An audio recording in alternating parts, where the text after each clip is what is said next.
Good evening. I would like to welcome each of you to the December the 6th, 2021 school board meeting of the Madison County School Board. At this time, if everyone would please stand for a moment of silence and then the Pledge of Allegiance.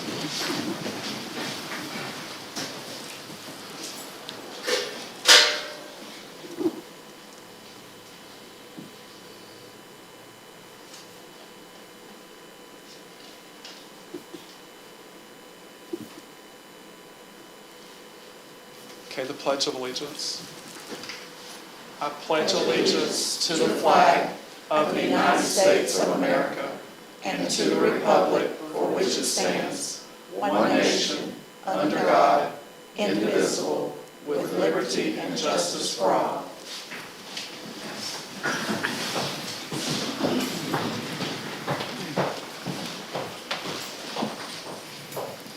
Again, welcome to tonight's meeting. The school board meeting is officially called to order. The school board meeting is an advertised meeting held in the public, not a public meeting. We have a set advertised agenda that will be followed. Anyone wishing to address the school board may do so during the public input section of the meeting. You will have 3 minutes to address the board. The sign-in sheet to speak during public input is on the table to the left as you enter the boardroom. Please sign in if you wish to speak. Our school board minutes are being recorded this evening by Ms. Bishop, confidential secretary and secretary to the superintendent. Board members present are Mr. Carroll, Ms. Bell, Ms. Gibson, Ms. Williamson, and myself, Bart Alford. Mr. Reeves, our attorney, is present, and Ms. Joseph, the superintendent, is present. At this time, we will begin. During public input, there will be a clock on the screen to give you a visual cue of your time. And if you would please end at 3 minutes, that would be great. The first person that's on the agenda is through the James Madison SWAT Policy Revision 5.8. You may go to the podium, please.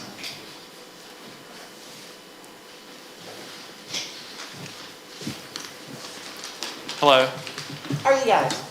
Hello. Hi, Good. how are you? How's everyone doing? Good. Great. So I want to thank you guys. You recently worked with us and through Tobacco Free Florida to revise the school district's policies on tobacco and then electronic vaping devices. They have been an epidemic within our schools, and it means a world to us that you've been willing to work with us. This is a nationwide problem that we've been tackling. Thank you. And it's been rough. Thank you.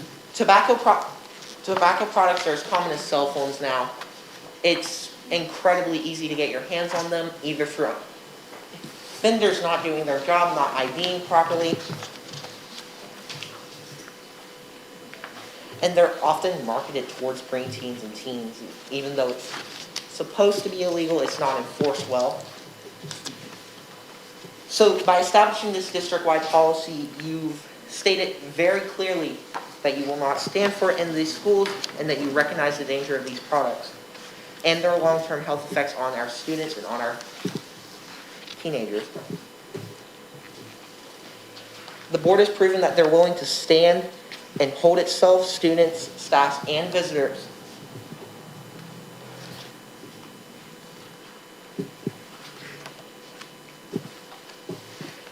accountable for these guidelines and provided a clear and concise set of guidelines for this.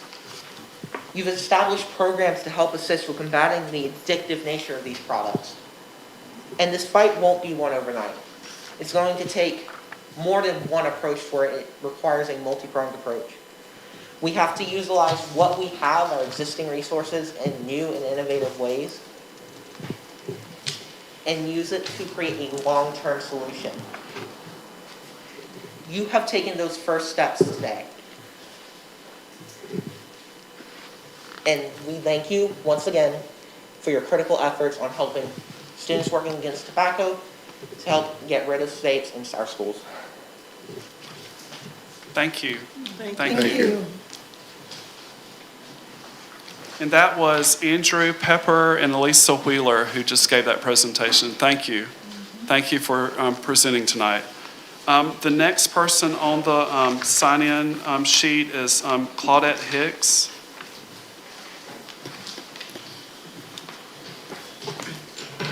Good evening. Good evening. How are y'all? Great. I'm here again to discuss the bargaining process and the automatic step increase. Madison County Education Association and Madison County School District has worked really hard this year to revise and update the bargaining agreements. We've put many hours working on these agreements and getting the best language for both parties for the most part. We're real close to finishing everything. We still have some things to work out. We have the TSA money we have to work out and the differentiated pay for non-instructional, managerial job titles and advanced degrees. But after that, we just have that one issue that's holding us back, and it's the automatic step.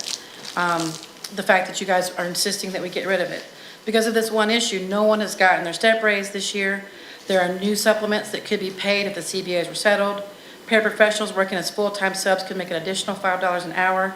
There are many good initiatives in the CBA, but we can't implement them because of your insistence on getting rid of the automatic step. We do understand the financial issues facing our district now and in the future. We've talked about it, we know. We also know that if we give up the automatic step, there's no guarantee that we'll get a salary increase going forward. MCEA and MCSD has had a good working relationship over the years. I've been working with them for 12 years or longer, and we've always had a good working relationship. We want to continue that good relationship, but not at the expense of our automatic step. We've worked with you in the past when the district was struggling financially, and we would be willing to do this again to keep the automatic step. We have told you that we'd put it in abeyance and look at our financial situation on a year-by-year basis. We have shown you proposals that make it clear that this is sustainable this year, and we could try to do it again every year if possible. Negotiating involves a certain amount of give and take. We have shown that we're willing to give, and now we would just like for you to do the same.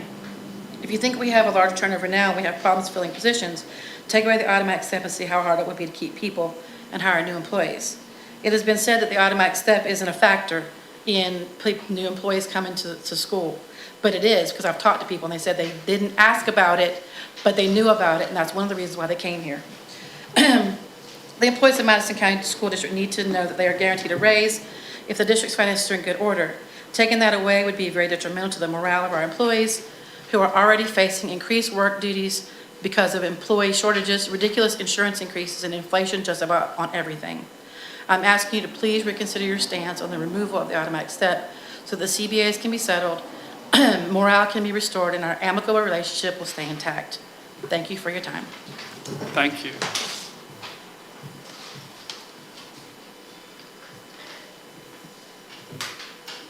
Okay, the next person on the list is Jennifer McLeod with buses and school funding is the subject. Yes, hello. Hello. Hello, everybody. I'm Jennifer McLeod. I've always been a member of Madison County. I moved away for a while and I went to Valdosta, and now we're back and we're here to stay. Incoherence, what she said, the staffing shortages, I get that. I work in retail. I've been a retail manager for years, and these last 2 years has been pretty ridiculous when it comes to staffing, recruiting and retaining employees. But the main reason I'm here is because we all had an email that came through from Ms. Robin Hill about bus safety, and if we had any concerns, to please contact Cindy Cootie, contact Dr. Blue. Last week, I left voicemails with both. I have yet to receive a return phone call from either one. And it's about bus safety. We've had a lot of ruckus on bus 2. I've spoke with the bus driver on multiple occasions. He says he's done all he could, tapes have been pulled, children's been disciplined, but it's recurring. It tends to be strictly City of Greenville kids seem to be the ones constantly recurring it. Now, with that being said, I also have a naughty child at home, and I deal with him on a daily basis, so I get that. I advocate for parents of good children and parents of bad children, but the recurring statement I'm hearing when I go to ESE meetings is funding. We don't have the funding for this, we don't have the funding for that. So I'm just here to suggest if we could get special transportation for unruly children that doesn't fit well on school bus settings, because I don't think it's fair to the good kids and the taxpayers whose kids need to ride the bus because they have full-time jobs and have to get there, like myself. But then it goes a little further, and the 3 minutes wouldn't cover everything that I would like to say. But just a quick cliff note here. From what I've gathered from my children's is that the water bottles have been sent home with them to fill up water because the toilets are backing up into the water drinking system. I've attended a few events for one of my children, and there's lack of janitorial services. The bathrooms smell like fish sandwiches every time I go into them, and that's concerning. I want to bust out cleaner and do it myself. But basically, I'm just curious, where's the funding going? Why isn't it being used and allocated correctly? And basically, the safety concerns, whose pockets are being lined, who's not really concerned about the children. Just be concerned about the children at the end of the day and their safety and their well-being, and more importantly, their education. Because it really makes me kind of want to pull mine out of the system, quit my job and homeschool, and I really don't want to do that, but I shouldn't even be in that position as a parent. Thank you for your time. I appreciate it. What, I have a question. What Yes, sir. schools was the water backing up in the toilet? I mean, Madison County High School apparently had to close down 2 of their wings, and tell kids they couldn't go through. I didn't get to it in my 3 minutes, but also they have strictly told the kids they're allowed 2 bathroom breaks per class per 9 weeks. And that doesn't work out well for young ladies.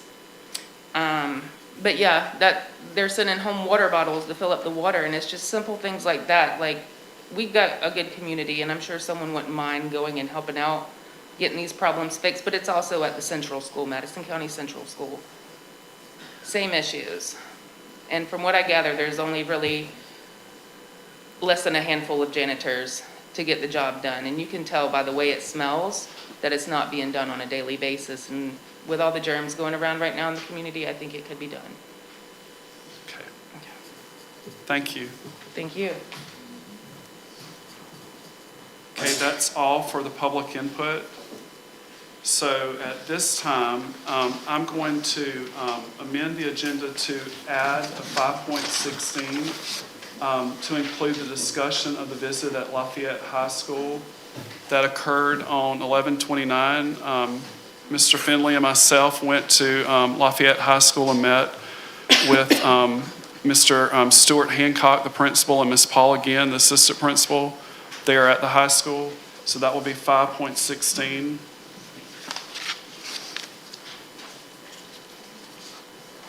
Okay, is there a motion? Let me go over the consent items. 4.1 is the minutes. November the 15th was our reorganizational meeting minutes, and then November 15th meeting is in the minutes. 4.2 is Title I, Part A. The Unified School Improvement Grant is $228,475. The next title, Part A, Educational of Homeless Children and Youth, is $45,000. Title I, Part D is $73,964. 4.5, Title I, Part A is $121,965.80. 4.6 is Title I, Part C, $63,077. 4.7 is our 5-year work plan by Mr. Ginn. And those will be all of the consent items. We have many of our Title I's are on the consent. And then the 5-year work plan. Is there a motion to approve the consent items? I move to approve the consent items. It's been properly moved by Ms. Gibson. Is there a second? I second. Second by Mr. Carroll. Is there any discussion? If there is no discussion, all those in favor of the consent items, please show a hand. 5-0, Ms. Bishop, for approval of the consent items. 5.1 is the staff travel. That would include Ms. Thomas to Palm Harbor for Cognia in-service or training February the 2nd through the 3rd, 2022. And she's going to the Cognia training. And Ms. Howard, the Title I supervisor, will go to Orlando December the 13th through the 16th for ECTAC update. It's an update through DOE. Those are the 2 staff travel trips. Is there a motion to approve? I move to approve them. It's been properly moved by Mr. Carroll. Is there a second? Second. Second by Ms. Bell. Is there any discussion? There's no discussion. All those in favor, show of hand, please. 5-0, Ms. Bishop, for approval. 5.2 is field trips. The first field trip would be the boys' basketball team going to Green Cove Springs in Clay County for a basketball tournament, December the 21st through the 23rd. It will be an overnight trip, and that was in the agenda items. They're planned for that. The second field trip is Madison County Central's 8th grade to Tallahassee. And the funding source is Ms. Hill is funding it through something that just said Ms. Hill was funding, so. That's one of the grants. Okay, well, they said you were funding it, so.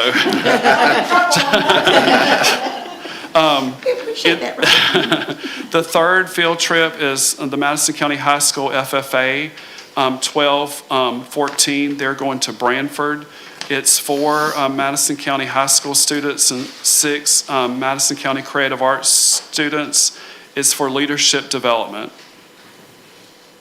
And those are the field trips that were listed. Is there a motion to approve the field trips? I'll make the motion to approve the field trips.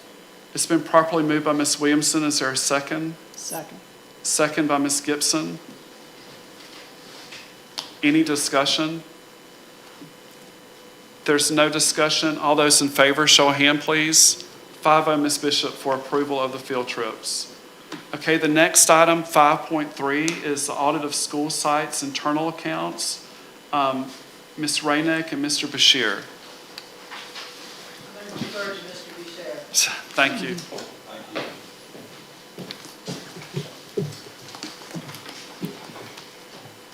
I previously sent to each one of you were electronic copies of the audit reports, but as usual, I've got a summarized version that I'm going to kind of go over, kind of speed things up a little bit. I'll just pass these around real quick.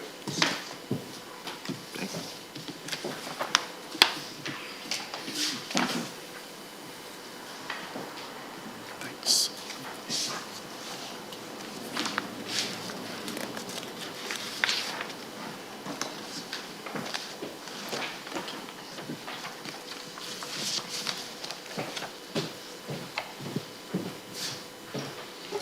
And as I go through this, if you've got any questions as we go through, just stop me.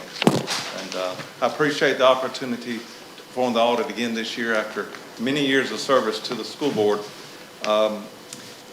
If we look at the handout that I just gave you, we'll just kind of walk through it. As usual, these audits were conducted in accordance with governmental auditing standards, which we started changing over to probably about 7 years ago or so. We've incurred on all 5 different audits. Each school has a separate individual audit with a separate individual opinion. We test separately and go through our random sampling and so forth based on each school's volume and so forth. But collectively, we incurred 268 hours. On each of the school's opinions, we've issued an unmodified opinion, which is basically a clean opinion. There aren't any adverse circumstances that would warrant anything otherwise. And also noted here in this first page is that we encountered no significant difficulties with any management or any personnel and so forth. Everything went very smoothly. Also, as noted on page 1, we have no recorded audit adjustments, for each of the internal funds for all the schools. If we turn to page 2, this is a summary of our findings. And if you'll note down on the bottom part of that chart, for the year 2020, the number of findings, we can kind of compare that to what we've just completed for the year ending June 30th, 21. So for Madison County High School, there were a total of 4 findings. Some of the findings may have numerous instances of that type of finding, but we collectively put them together, as one finding. So Madison County High School had 4 findings. There were no material weaknesses on any of the schools this year. We did have a significant deficiency, which was at the high school. And so the high school had 1 significant deficiency and 3 non-compliance issues. The central school had 2 non-compliance issues. Pinetta and Greenville had none, and Lee Elementary had 1. In years past, it seemed like year after year we had issues with Greenville, but I'm happy to report this year Greenville, was clean just like last year. So hats off to Greenville. Let's see. When we determine these findings, we communicate with each of the schools, each of the bookkeepers, and they have to report back to us, and that's in our audit report, what their response is for the findings and what they're going to do about it to correct it. Because obviously if these findings continue, then the state gets a hold of it, and then things, move up to a more serious nature. I like that. I was going to comment on that. Yeah, That you because explain and they have to come back to you with That's something. right, they do. Yeah. And we report that, which again is in each of the audit reports for each of the schools. And if they're not corrected next year, if the finding keeps moving along, there's a legislative committee for the state that they're assigned to it, and they will, they would notify you. But we've never had that case since I've been involved in audit here. So I want to point out to you that basically the findings can be in 3 different categories. The strongest, a material weakness, which we didn't have any, is a deficiency or a combination of deficiencies in internal control, that there is a reasonable possibility that a material misstatement of the statements could occur and it not be detected. It just move along and you never know the difference, and there's nothing in place that would prevent it. That's a material weakness. The next is a significant deficiency, which is a little bit lower standard, and it's a deficiency that's a combination of deficiencies, or it can be a particular deficiency that's less severe than a material weakness, but still warrants our attention to present to you. So, and then the third is a non-compliance issue that really doesn't have an adverse effect generally on internal control, but it's not in compliance with either the state Red Book, which is basically, the law that dictates how the internal accounts should be accounted for and the procedures and so forth, or it's in violation of your own school board policy. So let's flip to page 3 and we'll go through these. Sometimes I'll skip around, but I'm going to go through these. I don't think it'll take that much time. Madison County High School, the first example, there were actually 3 different instances of this, and this is where there was no supporting evidence, except for the check requisition. So, they write a check, but there's nothing there to support that. So that's pretty significant. There were 2 instances in which the disbursements were higher than some receipts that were provided. So it wasn't adequately documented. That's the bottom line.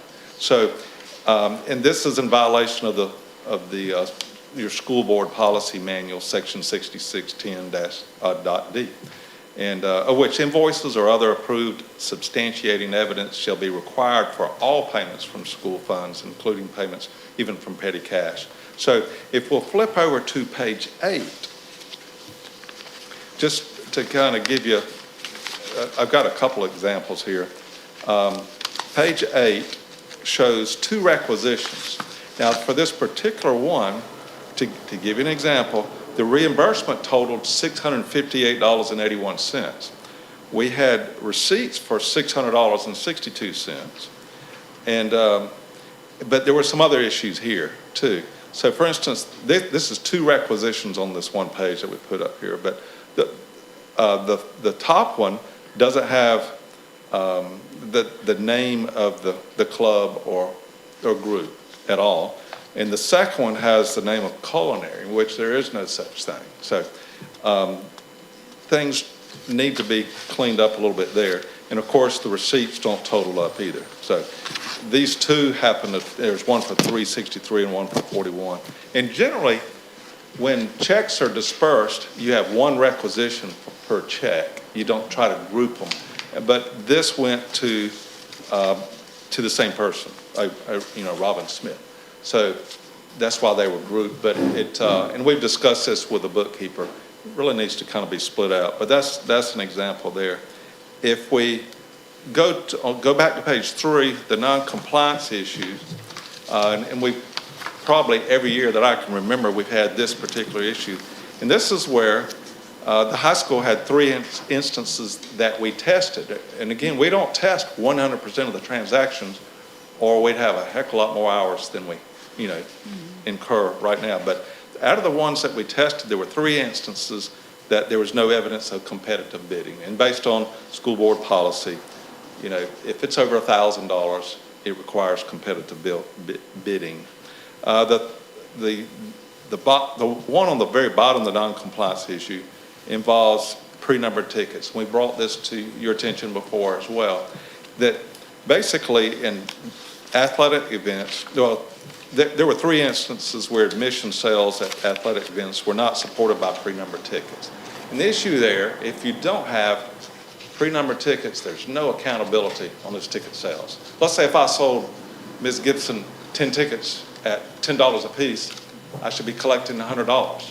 But if they're not pre-numbered and there's no accountability there, I may turn in, instead of $100, I may turn in $60. Sold 6 tickets. But if I got pre-numbered tickets, clearly there were 10 tickets sold. So if you got a roll of tickets, it's easier to look at that accountability. So that's an issue that needs to be addressed, because that's in violation with Florida Red Book, and it very clearly states that all money collected by the school must be substantiated by pre-numbered receipts, and they need to be in consecutive, order. I got a question for you.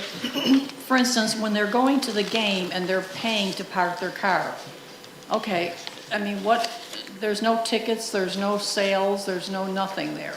What, is that a problem?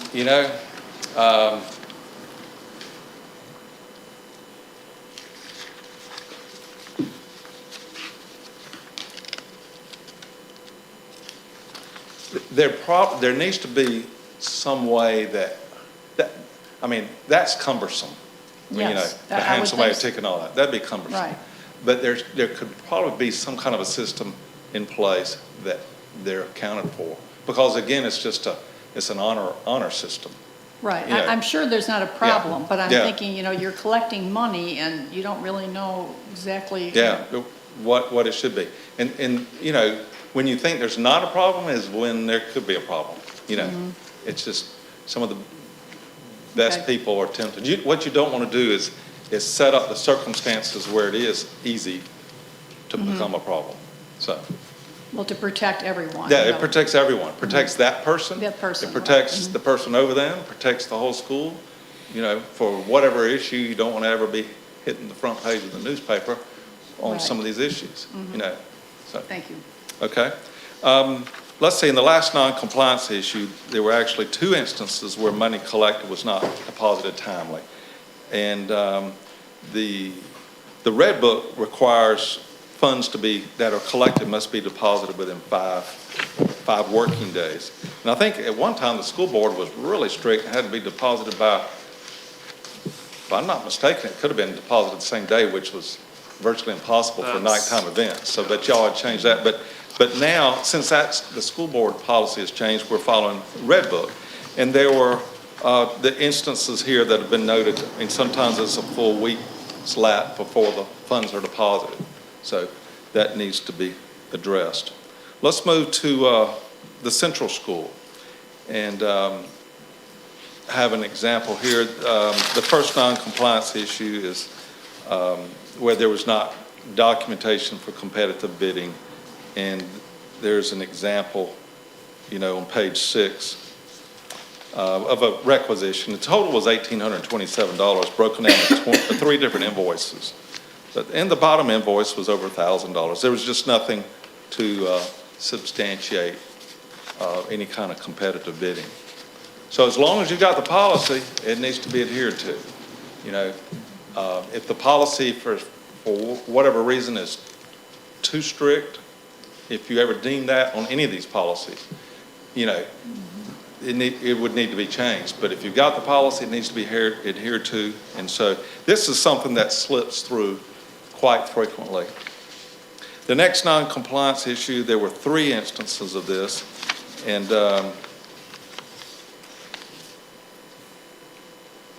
the documentation didn't include the approval by whoever sponsored, the organizational sponsor, you know, the teacher or whoever it may be. I don't have a copy of one here, but basically, you know, the school board bylaws and policies requires that. On flipping the page to page 5, we'll look at Lee Elementary. There was a non-compliance issue in which there was one instance, there was only one check sign. And the Florida Red Book and also the school board policy requires dual signatures on all checks. So I've got an example there, for instance, on page 7. There was a check for $50 and had one signature. So when that occurs, they're in violation of both school board and state law.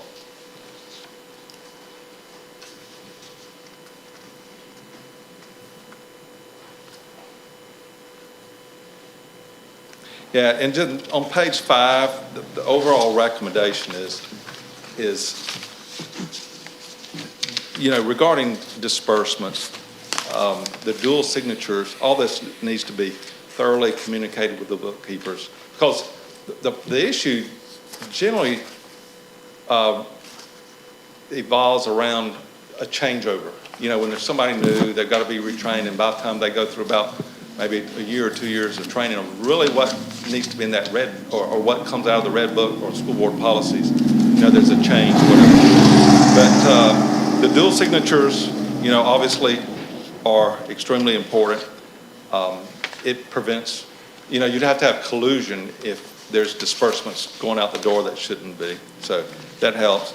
And then obviously proper support on any disbursements. There's got to be those receipts. It needs to be competitive bidding. Those are the main points there.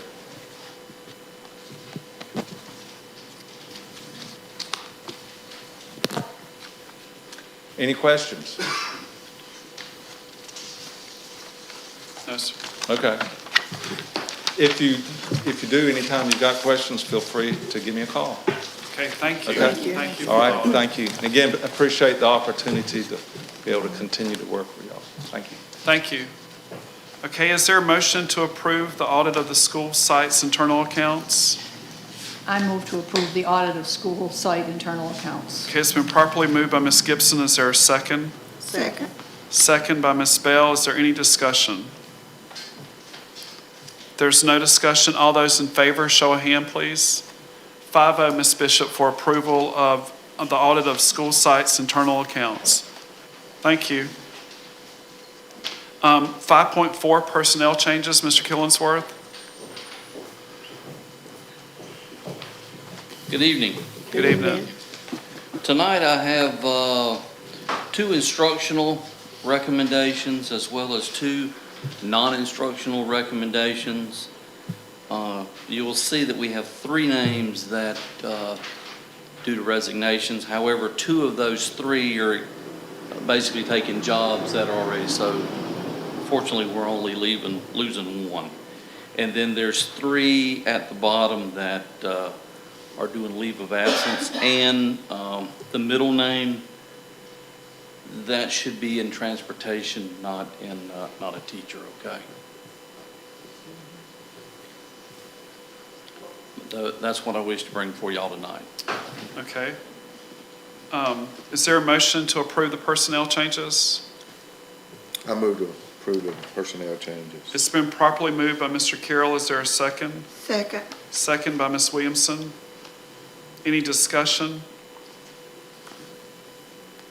There's no discussion. It's been properly moved by Mr. Carroll, seconded by Ms. Williamson. All those in favor, show of hand, please. 5-0, Ms. Bishop, for approval of personnel changes. 5.5, school volunteers, Mr. Killingsworth. Yes, sir. As you can see, there's a rather long list of names there that we wish to bring before y'all for approval. Okay, is there a motion to approve the school volunteers? I move to approve the school volunteers. Okay, it's been properly moved by Ms. Gibson. Is there a second? Second. Second by Ms. Bell.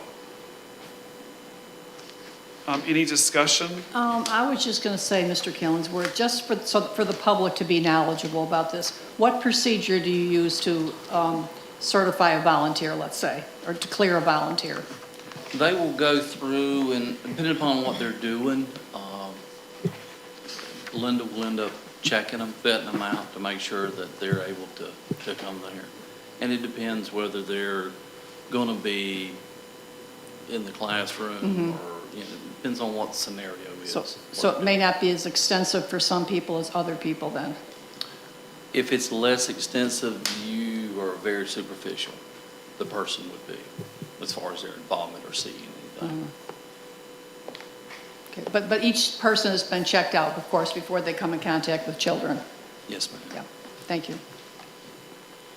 Okay, is there any other discussion? Okay, if none, it's been properly moved by Ms. Gibson, seconded by Ms. Bell. Is there, for the school volunteers, please show a hand. All those for it. 5-0, Ms. Bishop, for approval. Thank you. Thank you. Thank you. 5.6, the staffing allocation plan, Ms. Joseph. Mr. Chair, I'll present to you is a proposed ESSER program specialist job description. I want to add a new position to the staffing table, and this person would be in charge of managing the ESSER, the different forms of ESSER and CARES grant. And as you notice, it's only for 2 years because they're only through September 2024. It's a big pile of money. We know in the end we will be audited, and we need someone that is sure that we are doing what we said we were going to do when we're writing the budget. And this would be paid out of the It ESSER? would be paid out of the ESSER funding. Is it? Well, I think it's, Mr. Reeves just asked, is it 5.6 or 7? I think it's a little bit of both of them. We possibly Okay. could combine because the job description is, That's the job description I'm going over. and And I want to add that to the plan. I got you. so I guess we could possibly, we can vote on two different things to add it and then the job description. Right.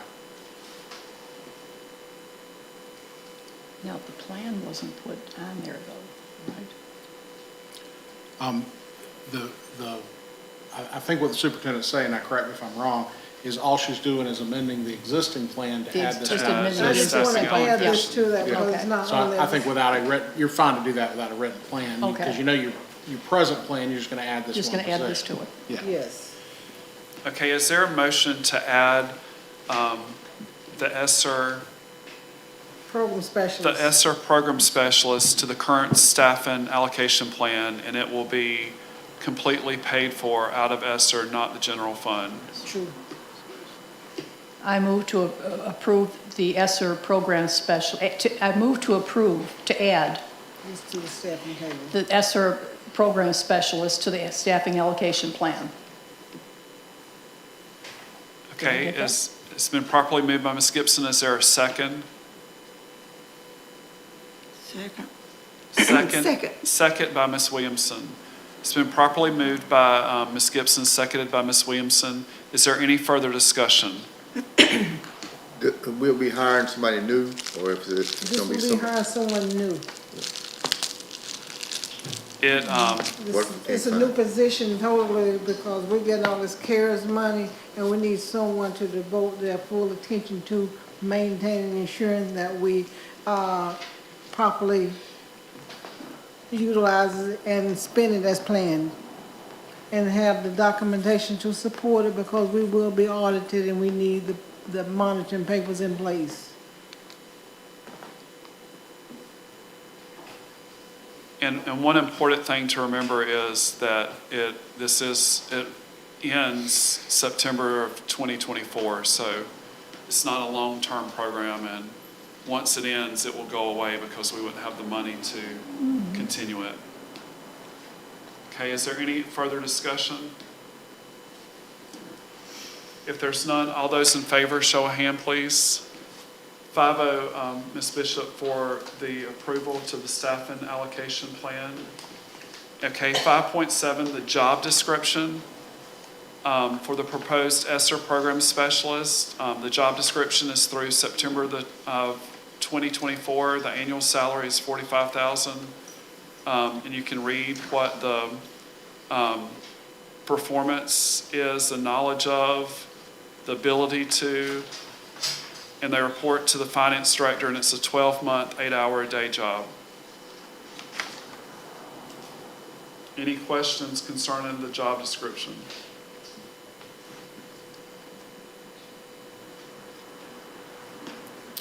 Okay, if there's no questions there, is there a motion to approve the job description? I move to approve the job description. Okay, it's been properly moved by Mr. Carroll. Is there a second? Second. Second by Ms. Bell. Is there any further discussion?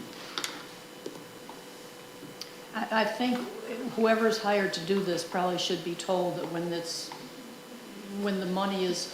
we are finished with receiving the money, the job will expire at that time also. Or maybe they would know that anyway. Well, it says There on won't be the, anything to manage when the ESSER money goes away. it says That's through right. September the 2024. So that's, okay. We will communicate that quite well. But yes, thank you. Even though it's written down, we will do an oral communication on that also. Okay, it's been properly moved by Mr. Carroll, seconded by Ms. Bell. If there's no further discussion, all those in favor, show a hand, please. 5-0, Ms. Bishop, for approval of the job description. Okay, 5.8, policy revisions, and we're opening it for a public hearing. Mr. Killingsworth.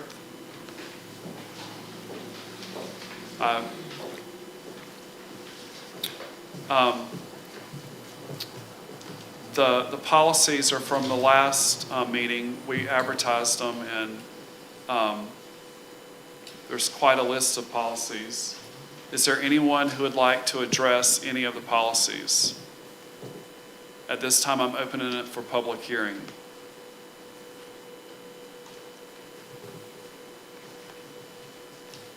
Anyone from the public? Okay, if not, then at this time I will close the public hearing concerning the policy revisions. Is there a motion to approve the policy revisions? I'll make the motion to approve the policy revisions. Okay, it's been properly moved by Ms. Williamson. Is there a second? Second. Second by Ms. Gibson. Is there any discussion? Okay, if there's no discussion, it was properly moved by Ms. Williamson, seconded by Ms. Gibson. All those in favor, show a hand, please. 5-0, Ms. Bishop, for approval. Thank you, Mr. Killingsworth. Thank you. 5.9, the instructional continuity plan. At this time, we will also have a public hearing concerning the instructional continuity plan. So at this time, I am opening it to the public for the public hearing. If anyone in the public would like to address the instructional continuity plan.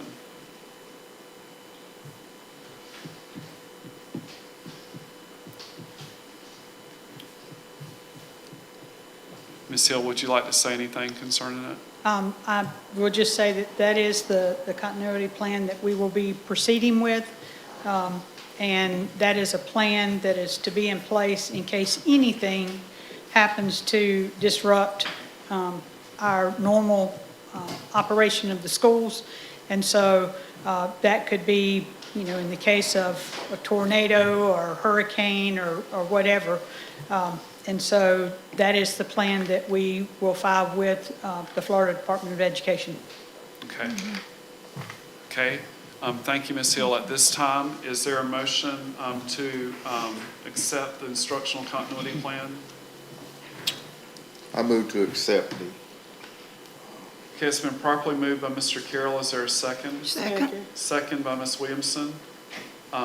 Any further discussion?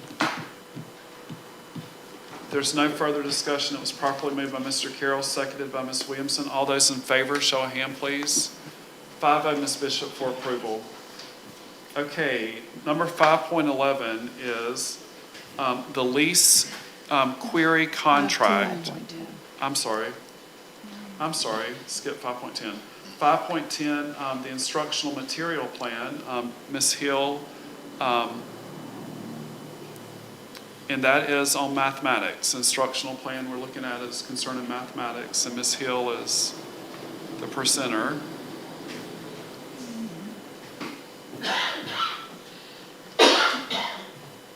Those are the timelines for the adoption of our new math materials. We've already started the process and have teams selected for each school site. They are reviewing materials. We'll come together as a district, and we'll have a team that selects the K-5, a team that selects the 6 to 8 materials, and a team that selects the 9 to 12 materials. And thanks to the fact that we have ESSER money this year, we should be able to implement the whole adoption at one time. Seems like we just did Eureka back, and now it's a new time. Okay, is there a motion to approve the instructional material plan? I made a motion to approve the instructional material plan. Okay, it's been properly moved by Ms. Bell. Is there a second? Second. Second by Ms. Gibson. Any discussion? Okay, if there's no discussion, all those in favor, show of hand. 5-0, Ms. Bishop, for approval. Okay, 5.11, the lease query contract, Ms. Joseph. Okay, at this time, I'm gonna ask Ms. Rainick to kind of explain this possible new venture. It's a new venture.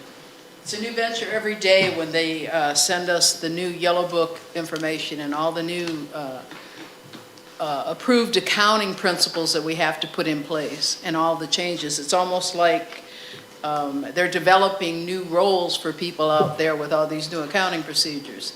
But GASB 87 now is requiring us to keep track of all of our leases just like we would our capital assets. So if we're leasing software, if we're leasing copiers, whatever we're leasing, they're going to treat it just like it is a fixed asset. They're going to give it a value, they're going to depreciate it, they're going to try and write it down to its full depreciation, and then we write it off the books. Right now, for us starting out, it's not as bad as it could be with the leases, but starting about mid-year this year, they're going to add all the software leases. And so anything with like iReady, Edgenuity, Edmentum, anything like those things are all going to be considered assets. And there's going to have to be a way to track them, to evaluate or value them, and to depreciate and amortize those. So this company is going to help us set up all of our leased assets so that we can be in compliance with GASB 87. It is a one-year lease. It's renewable only if we choose to renew it. We're hoping that this will help us stay in compliance without causing us any other things that we have to worry about. Although GASB 96 is following this, which is another one that deals just specifically with software. So we're hoping that those two GASBs will be taken care of by this one lease. GASB is accounting principles that comes right from the national level. So right now, you're basically just exploring this then? No, right now, we want to get it in place because we're going to be audited on it in, Okay, like, so starting March or we- April. We are voting to purchase this then? It's But, or- we've got some more You got- conversation to have. We've Okay. got to have some conversation with Mr. Vincent about this to make sure that this is the right, plan of action to go. Okay. We know we need help with it. Right. But, we just need a little bit more. But it's not a done deal, though? It's not a done deal at this moment? Well, It No. might be. we have the lease. Our plan is to, with school board approval, to move forward with this as soon as we can to get these leases and everything kept track of. There is some conversation, as the superintendent said, that is going on with other CFOs to make sure that this is the direction that they're going. Right now, we're asking you to tentatively approve it without that, with us verifying that this is definitely the route we have to go in order to or in order to be in compliance for this. This, at our meeting just this past week in Tampa, this was discussed there by one of the presenters in relation to some of the districts around, like, questioning about it. And like you said, everybody's sort of not really knowing that you're, with doing this, but other districts around us are doing it. I think Hamilton is, and maybe Swanee. Yes. Yes, many of the North Florida districts are putting Right. it in place. We're all kind of like dancing on our tiptoes, trying to figure out how we're going to get in compliance with these new rules, how most effectively and efficiently we're going to be able to get into compliance. And we feel like this is going to be a good, at least starting point for us. If we find out a year from now that it's not going to be what we need and there's something else, or that some of these things can be handled internally, then we will come back to the board on that. Well, I don't know that we don't have any option but to do this, because I don't know we have someone here who has the skill set to depreciate copiers and programs. It's To a even brand, know- it's a to brand even new know how field. to do that. It's a brand new field. Because if you think about all the things we're leasing, no one here would know how to do that. So I Even don't- our Skyward system for finance and for the student Right. system. I mean, I think What our do you put a only value option on it? is to Yeah. go with the program, because, I mean, unless we have people hidden up here who know how to do that, I wouldn't know where to even begin to depreciate copiers. I don't have them in my pocket. I mean, or all the programs with iReady and all, how would you even go about? I mean, I don't know. It's our recommendation that we move forward with this contingent on any other conversation that might say, ooh, you better try this Okay, one so instead, but. And it is for just a year, so if it were to be where we see that we could depreciate things, but I don't know until you have an idea of what they're even basing that upon, Exactly. you would even know where to even begin. And we're gonna ask our attorney to look over the contract also before we sign it. Well, what was in the, what was in the packet is just this, and it's got terms and conditions. I think you're fine. I mean, you're not talking about that much money. You're talking about $10,000, something like that. I would just make it very clear in your motion that it's a one-year contract only.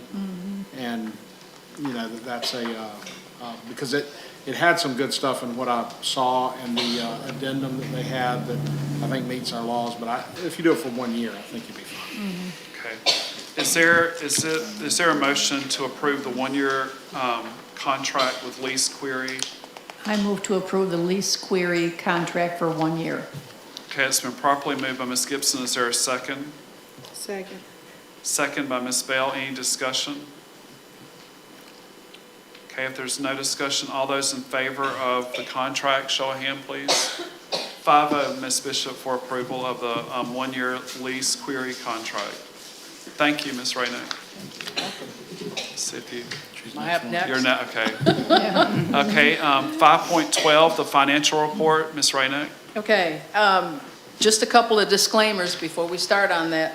If you note at the top of it, it still has the header October 2021. That's just a mistake on my part.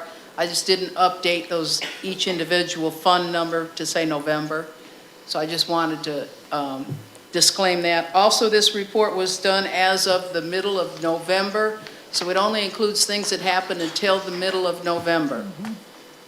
So if you look at the first fund, you're going to see, which is the general fund, you're going to see that as of the middle of November, we had taken in $6 million in revenue, and we paid out over $7 million in revenue. Some of that is a function of the timing of when these reports were done, because we get our tax money in November. So some of our tax money did not show up. Other pieces of those, of that deduction, that difference of the million, can be attributed to our falling enrollment, can be attributed to those types of things that we set aside money out of our fund balance for. Now, what that comes out to be, our fund balance unaudited, we don't have it, the audit yet, but unaudited is around 14%. However, all but 7% of that is actually assigned for certain things that we have to cover for this year that are falling revenues and increased costs, like the health insurance, things like that. So your board policy says we must maintain at least 5% fund balance. The state of Florida says we must maintain at least 3%. So if you look at it in that light, of the 7%, you only have about 2% of those dollars that are actually closer to discretionary dollars. The rest of them are assigned or reserved. The state reserves the 3% because if they can't pay their bills, they want us to be able to pay our bills for at least a month or two. That's where the 3% is. And the board's 5% is there because of the financial difficulty that happened a couple of years recently, and want to make sure that we're not going to fall into those same difficult situations again. If you go to page 2, You're saying we're basically at a fund balance of about 7%? About 7% is unassigned. Unassigned, okay. Okay, if you go to page 2, you're looking at our debt service. That's pretty much our bonds and things like that. We do have a bond that is due in about 4 years for $1.1 million that we're trying to push the money toward and hope to reserve so that we can make sure we can pay that off in, I think it's 2027. So we want to make sure we do that.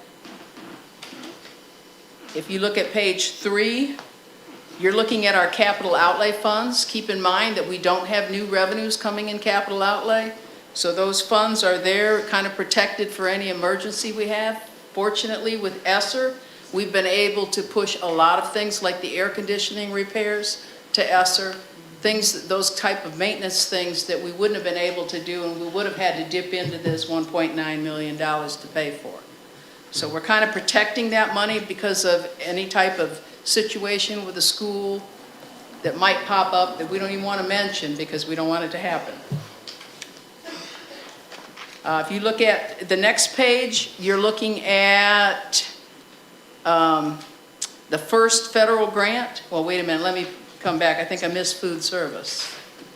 Yep. Food service, we're looking at, we have not gotten the money back in, and I didn't copy that page. I'm sorry, I didn't copy that page. I don't have it in front of me.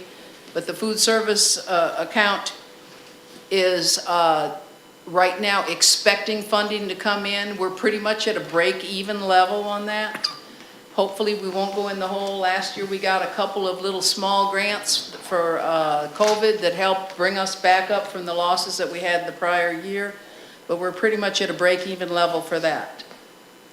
The next pages start in our federal funds. 441 is actually the CARES grant, the first pile of ESSER money that we got.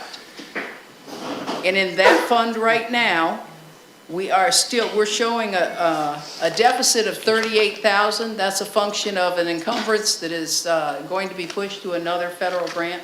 So that project is pretty much zeroed out. There are, and I heard the superintendent talking about the ESSER, there are at least, as of this morning, without counting the 2 new ones that were added on Friday after 5 o'clock, there are 14 ESSER, CARES, ARP CRRSA grants all coming through for COVID right now. That's another reason why we needed that person to help us manage all these budgets. Because when we line all these budgets up, we have to make sure we're not duplicating services. We have to make sure that everything is allowable so that we don't get written up and don't have to pay it back with general fund. Right. So this 441 is the first piece of ESSER that we got. The next page you look at is going to be 442. There were a lot of little, small projects that came into ESSER in the first year. That's what 442 is including. There was a summer program called GEAR, Governor Emergency Response. There were several other small projects in there. We're pretty much winding up on those projects, and it's probably a good thing because the department has already pulled one of them back and taken the money back. So we want to make sure we use the money before we lose it on those, because those are all, even though they don't, excuse me, end until 2022, September, we want to make sure that we get those taken care of. Excuse me. 443, now we're looking at the new, the ESSER 2 money, which is the coronavirus CRRSA. They got lots of acronyms for us. This money was the money that we got. We got one advance lump sum about March of last year, April of last year, and then we were told we had to spend it by September, and then we struggled to get it all spent down, and then we found out that the department came back and they extended that date for another year. So we did a lot of spending in that project, so we've got a lot of it spent down. Most of these negatives you're looking at are draws that we're waiting for the money to come from flags to us to repay us for the reimbursements. And 4440 is the new ARP ESSER money that we're looking at. And that money is not even, the application is not due till next week. Next week.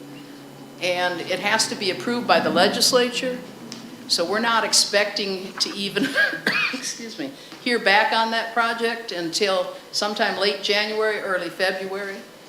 So we won't know what's going on with that. We won't know what's approved. I'm sure it's going to be back and forth with a bunch of changes. So we're applying for it right now, and we're hoping that it could be a goodly sum. We're applying, I think it's about $6 million that we're applying for right now. We're hoping to take care of the rest of the AC units and the rest of the repairs that we have to do with the schools for air quality. And we have some other things in there, as Ms. Collette said. Some things that the board approved, like providing the $1,000 to the support people that did not get it in the first round. So there's some things embedded in that as well, but we'll have to wait for approval on that. Are there any questions about the financial report? No, ma'am, I don't have any. Do any board members have a question? Okay. If there's no questions, is there a motion to approve the financial report? I move to approve the financial report. It's been properly moved by Mr. Carroll. Is there a second? Second. Second by Ms. Gibson. Any questions or discussion? If there's none, all those in favor, show of hand, please. 5-0, Ms. Bishop, for approval of the financial report. 5.13, the district purchasing card, Ms. Rainick. Yes, we presented, Regions Bank came and presented for the board about the purchasing card. What we're trying to do is we're trying to get away from the credit card, because the credit card can only be used by individuals, and the purchasing card can be set up so that the district can use it as a whole. What's going to happen is there'll be a limit on the card, and there'll be at least 2 people, probably 3, that are going to be able to put money on the card as the card is needed. For example, when the board went down for your trip this last week, we would have put the hotel amount on there, we would have put the travel amount on there for you. And another example, Ms. Joseph shared with me this morning that while she was traveling, Right now, currently, we have credit cards. We give you 3 or 4 different credit cards to pay for your gas when you're traveling. She had one for Shell, and she couldn't find a Shell station. So she had to buy the gas out of it. This credit card is going to be more like a universal card. You're not going to have a particular company that you have to deal with. It's also going to be a card that we put money on for, say, if your travel was going to be $3,000, when you leave here, we put money on that card, $3,000. When you come back, we take the money back off. So it's not going to have a limit on it. It's not going to be something that somebody can just say, well, Rose wants to charge $10,000 at Amazon. It's not going to be that way. It's going to be, somebody's got to put the money on Rose's card, not Rose, and then Rose would have a particular purpose for that money, and then I'd be traveling with that money, and then when I come back, the limit would be exhausted, and you could use that card all day long, and then you just get a reject when you try and use it, because there's no money on it. So it's a large limit, because there are times when we have, like this time of the year, when our taxes don't come in, and the board decided to pay the employees early, and we didn't have all the tax money in, so this kind of a card would keep us from having to take a short-term loan to do that, to cover the difference in timing when the tax money came in to when the timing of paying the employees early came this time. So that's kind of the purpose. The same with utilities. If we find that we have a high level of utilities and we're in a financial crunch because of the timing of the money coming in, we could use the card to pay for that. As soon as the money came in, we could pay it off. And then we wouldn't have to worry about that and wouldn't have to take short-term loans for that. So the finance office and the superintendent are asking for your approval for us to move forward on the purchasing card. Okay, is there a motion to approve the district purchasing card? I made the motion I'll to make the approve the motion. district purchasing card. Okay, it's been properly moved by Ms. Bell. Is there a second? Second. Second by Ms. Williamson. Yeah. Any discussion? Let me say one thing. The documents that are attached here, though, aren't a loan agreement, and that's the only thing that's kind of bothering me. You've got a governmental certificate is the first document. That's the document that would go with a loan agreement saying these folks have the ability to sign it. The next document is a public entity opinion, which I can certainly do. And then the last one is, it says they're hiring me for something? No, they're saying that if anything happened, we had to litigate in any way, that you would represent the district because you're the district's attorney. That's that second letter. Okay, I am pleased to confirm your assignment as counsel for Regions Bank in the above referenced matter. That's what I was told by the Regions Bank, and I was also told that there is no document, there is no other loan document except the Well- one that says governmental certificate on this. Okay? That once If they want to loan those, us money without a loan agreement, I guess I can't really object to that, but. well, I think that doesn't seem like- certificate does limit it. The certificate doesn't do any of it, though. The certificate says everybody's got the ability to sign documents. That's the point of the certificate's not a loan agreement. The certificate is what you have that accompanies a loan agreement. But I don't represent Regions Bank. If they want to loan us money without a loan agreement, I guess that's their business, but, okay. In discussions we had on the phone with Regions Bank, the superintendent and myself, they said that those 3 documents are the only 3 documents. Okay. They said there's another one that would, Mr. Alford, it would give him the right to sign for the district because he's the board chair. So those Sure. are the only 3 documents involved. All right. The opinion of, the attorney opinion letter, I can do that third one that says that it, and I don't know what they meant, but what it says is that I'm hired by Regions Bank and I can't do that. So that one Okay. cannot be executed, but the other 2, yeah, okay, I guess we can do that. Okay. And I'll verify with Regions Bank about that third letter that you, about the language. There's no legalese in there. It says you are retained by Regions Bank, so Okay, I'll get that clarity for you. okay. So do we go ahead and, Yeah, if y'all want to. there's a motion on the floor by Ms. Bell, seconded by Ms. Williamson. Is there any further discussion? Any further discussion? Okay, if not, all those in favor, show a hand. Opposed? 5-0, Ms. Bishop, for approval of the district purchasing card with Regions Bank. Mr. Alford? Yes, ma'am. If I can interrupt for just a second. I just wanted to bring your attention to a letter we just got about 5 minutes before the board meeting. They have done a final calculation on last year's FEFP money, and it has unweighted has decreased, the weighted decreased, the base funding decreased, the sparsity supplement decreased, the state-funded contribution decreased. There's several pages of this, of all the decreases that are going to come, so that we are going to see another hit in the FEFP coming our way as part of an adjustment for this year, Where we'll have money taken back. where we'll have money taken back from last year's money. One question that you had said earlier that I meant to say while you were, or meant to ask while you were saying it, when you said the difference of the money, of the million difference due to fallen enrollment, et cetera, that brings us to around the 7%. Is there any way you could get for us what financial difference it would be? Because I think that that's possibly where we can get in trouble, is if we're not looking at the big picture and maybe not rehiring people.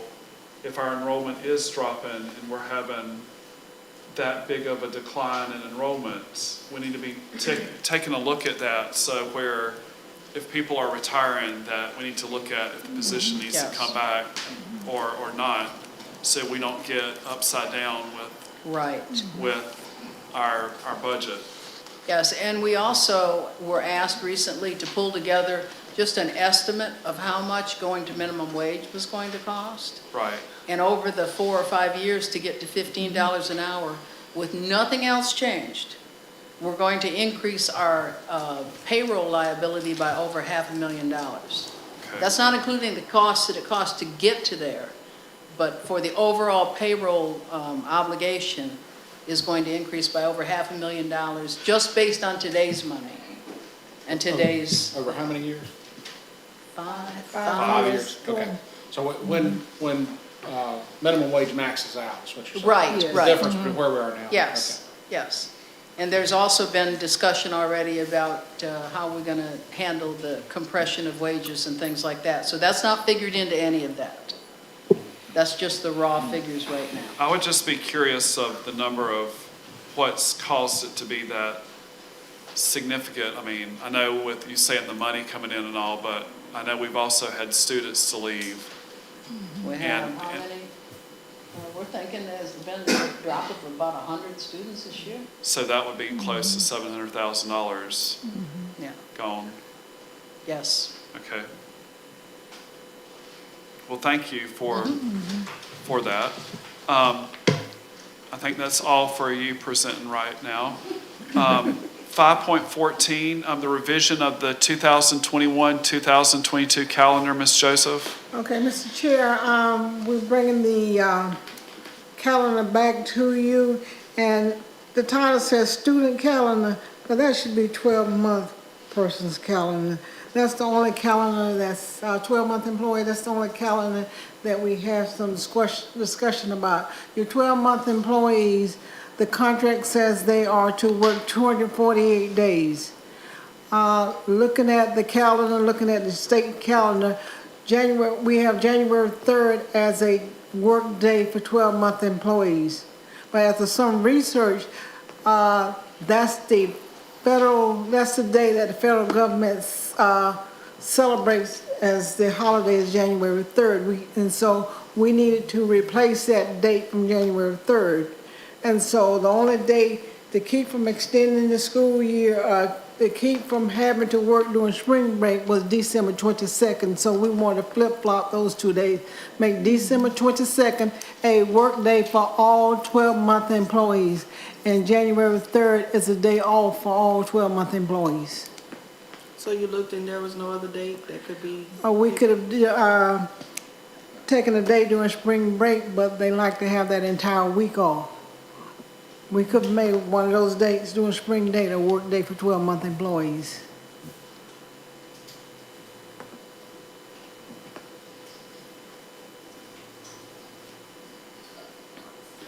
Okay, Or we could have had them working Good Friday, and I don't think they want to work on Good Friday.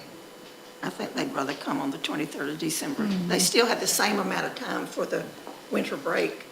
It's just a day less at the beginning, but a day more at the end. And they can always take a leave day during that time.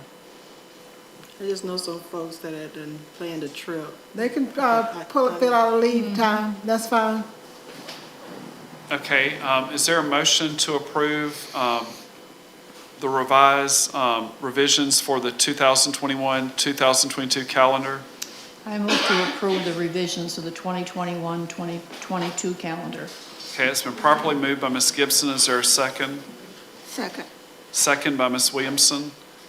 Any discussion? Okay, if there's none, all those in favor, show a hand, please.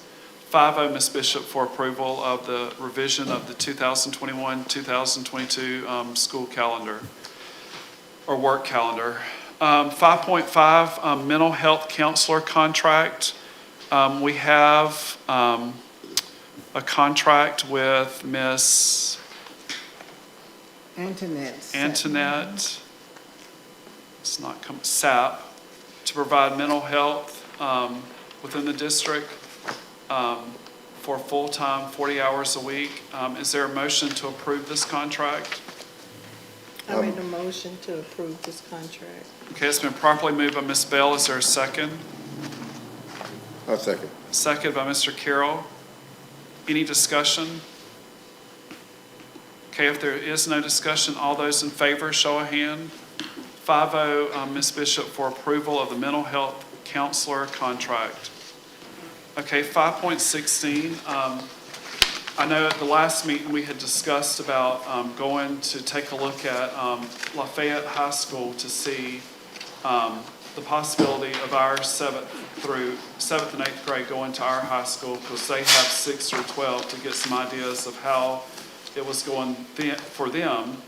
And I went with Mr. Finley, or we met there at Lafayette High School on 11/29/2021, and met with the principal, Mr. Stuart Hancock, and Ms. Paula Gann, the assistant principal, and to discuss the pros and cons of having the 7th and 8th graders with the 9th and 12th. And I've presented the board members and Ms. Joseph my notes that I took with the visit and of the pros. At this time, Lafayette High School is 6 through 12. The school is a 7-period day of 50-minute classes. They rotate the entire school on the same bell schedule throughout the day. 6th graders go to lunch by themselves, 7th and 8th go to lunch together, and 9 through 12 go to lunch together. The pros of 7 through 12, the principal reiterated that the middle school builds that foundation. Research shows that FSA scores will not really increase after the 8th grade. Having 7 through 12 would cut out on one more additional transition from the 8th grade to the 9th grade, which usually you see somewhat of a decline during that time. The teachers are utilized more efficiently throughout the campus. You may have a teacher teaching 7th grade subject area, and then later in the day a high school subject area. So you are able to utilize your instruction better, more flexibility in putting your stronger teachers in the core classes. From a school grading standpoint, it will help science and biology scores. Learning gains is stronger in the middle school, and the middle school acceleration points would be greater. The 7 through 12 high school would have 11 graded cells, so that would be one additional cell to help the school grade. Also, one of the big things he said is simply the care for the middle school students in 7 through 12 would be more significant in that. It's a little bit different than traditional 6 through 8, where they're just there at that school, whereas if you know, as a school, you have them from 7th grade through the 12th grade. In 7th, you're going to be more focused on graduation rates versus like middle school is more focused of getting them to 9th grade, whereas 7 through 12, you would be looking more at graduation. The one interesting thing that I found, and I know that they're right down the road, but that school district is the #1 school district in the state of Florida. So we should sit back and take notice of what they're doing. One interesting thing they are doing, and we may be doing it here, I'm not sure. All sixth graders have 7 periods, and they all have remedial math and reading for all students, regardless of FSA scores. I don't know that we do that also. Well, we have critical thinking where they cover that, yes. But there is remedial math and reading for all, no matter if you made a 5 on it, you're still in a math class and a reading class in 6th grade. All 7th graders have 7 periods in remedial math for all students, regardless of FSA scores. Students who score a 3 or above on the FSA reading would not have to take the remedial reading and would be allowed to take an elective for industry certification. All 8th graders have 7 periods in remedial reading for all students, regardless of FSA scores. Students who score 3 or above on FSA math would not have to take remedial math and would be allowed an elective industry certification. And all 8th graders take Hope PE, which I think that's at high school for us. He went on to say that 6th and 7th graders are a heterogeneous mixture of students, and 8th graders segregate due to math levels in your algebra classes and EOCs. 11th and 12th grade math would be intermediate algebra and college algebra.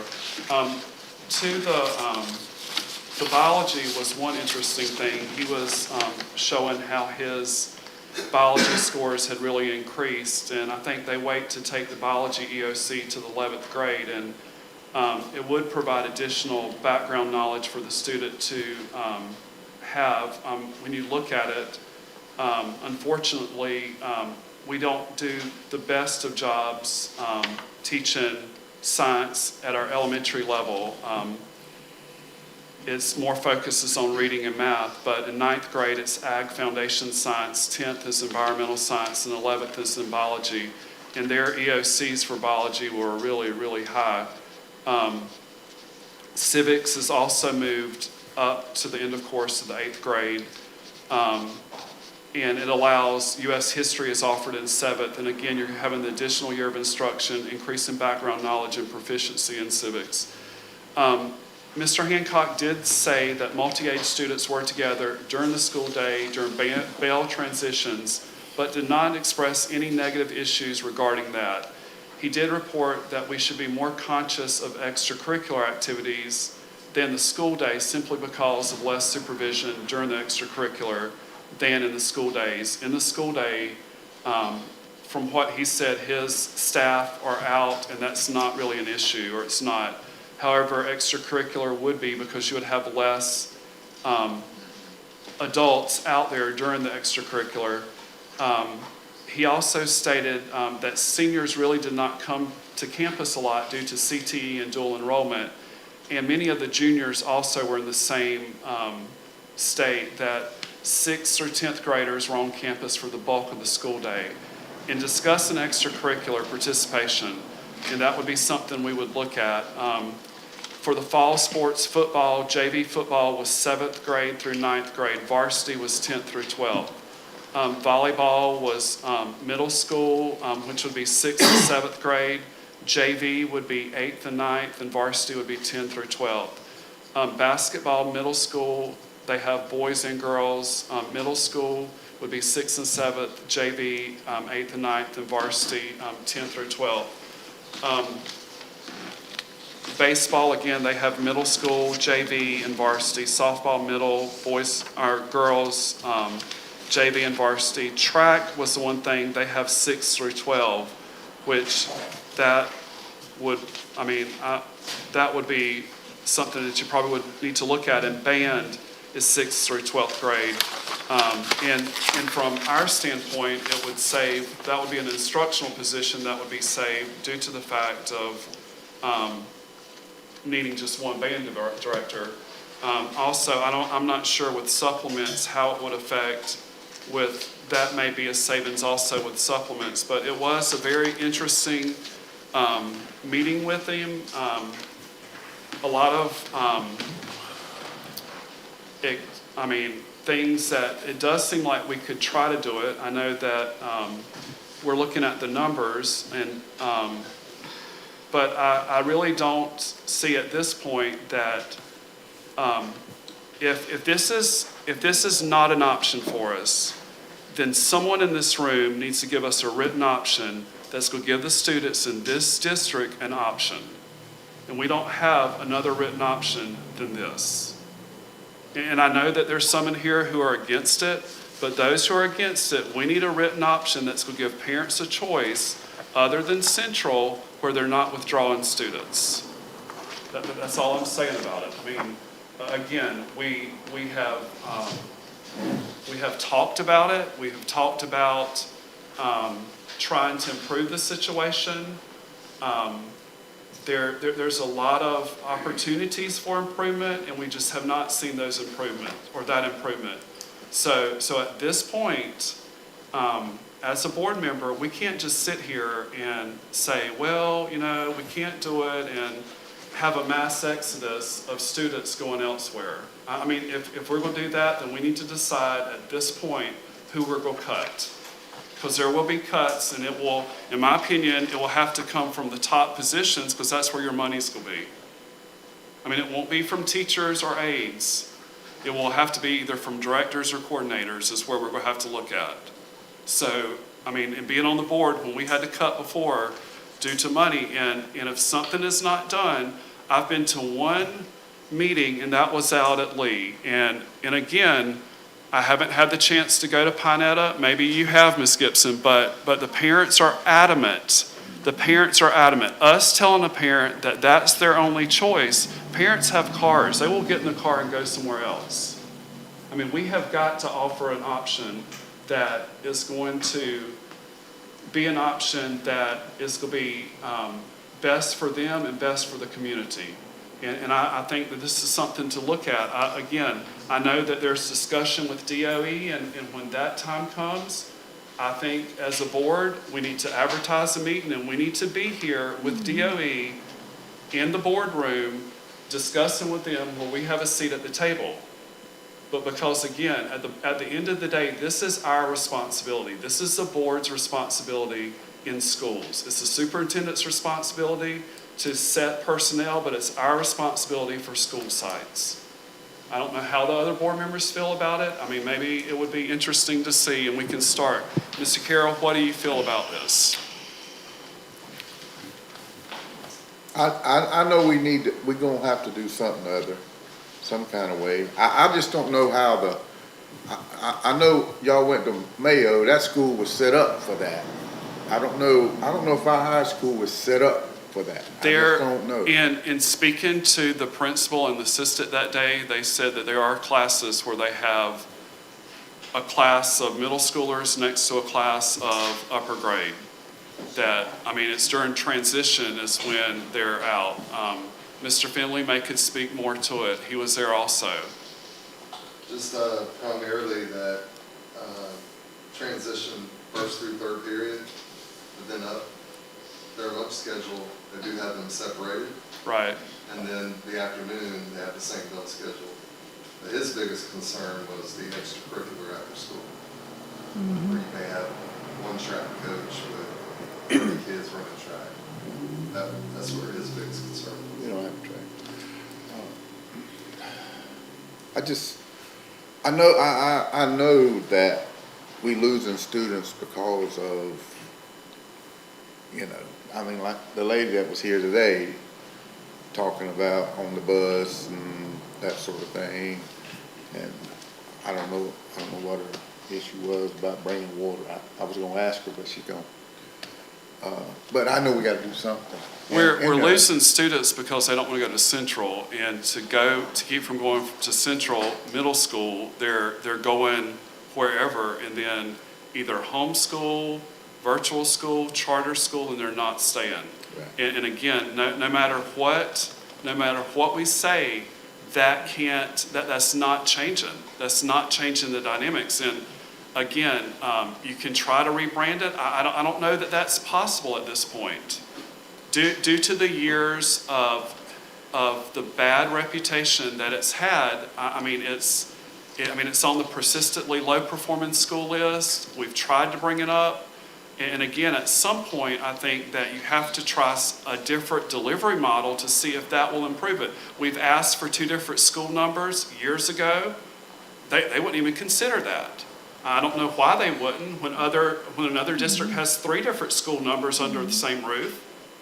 So, I mean, we have to do something, or we need to decide where we need to make the cuts. That's right. Because Ms. Rainick just said around 100 students, that's $700,000 Well, gone from the budget. how many kids, how many students was in Mayo at Lafayette?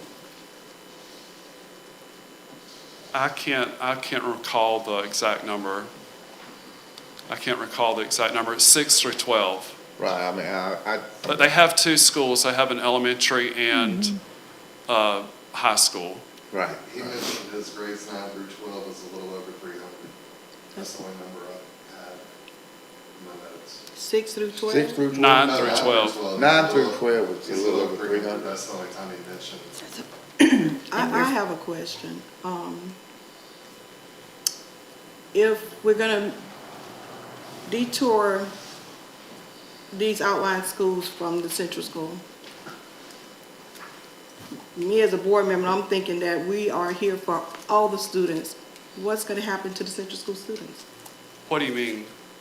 If we're saying central's so bad that we don't want our outlying kids to go to the central school. I'm not saying that. The parents are saying that. Okay, the parents are saying that. My question would be, what is gonna happen? Why are we not giving the central school students or addressing the issues at the central school to make it better for them also? That's a good question. You tell me. I mean, I don't know. We keep sitting here and, again, at some point, when these grades come back in, if we ever are graded again, unless things improve significantly, the school is on the consistently low-performing school. Again, I don't know what the answer is. I just know that for the longest time, the middle school has been pulling Central's elementary up. Is that right, Ms. Hill? The middle school is the savior. If the middle school was not there, then the problem would have to be addressed. Somebody would have to do something. It's not fair to your K through 5 who are making this less than 20% proficiency in reading and math. At that point, if you're not proficient, then you have a great chance of not getting a regular diploma.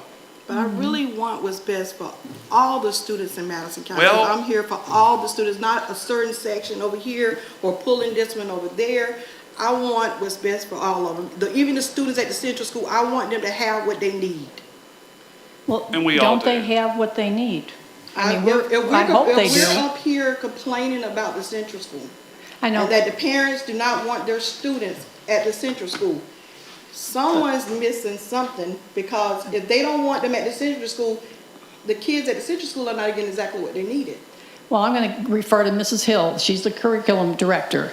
Is there anything at Central on the elementary side that they don't have that they need? And if that to be the case, why is there a problem if they have everything that they need?